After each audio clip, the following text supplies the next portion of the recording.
مری نے اور ان سے ابو ہریرہ رضی اللہ عنہ نے کہ رسول کریم صلی اللہ علیہ وسلم نے فرمایا،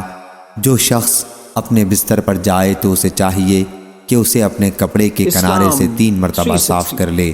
اور یہ دعا پڑھے،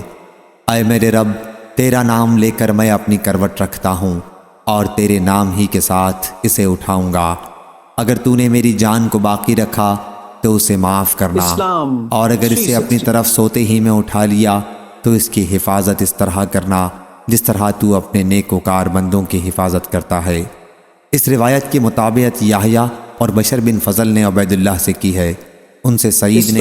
اور ان سے ابو ہریرہ رضی اللہ عنہ نے اور ان سے نبی کریم صلی اللہ علیہ وسلم نے، اور زہیر، ابو زمرہ اور اسماعیل بن زکریا نے عبید اللہ سے یہ اضافہ کیا کہ ان سے سعید نے، ان سے ان کے والد نے اور ان سے ابو ہریرہ رضی اللہ عنہ نے اور ان سے نبی کریم صلی اللہ علیہ وسلم نے فرمایا، اور اس کی روایت ابن عجلان نے کی، ان سے سعید نے، ان سے ابو ہریرہ رضی اللہ عنہ نے اور ان سے نبی کریم صلی اللہ علیہ وسلم نے۔ صحیح بخاری حدیث نمبر 7393۔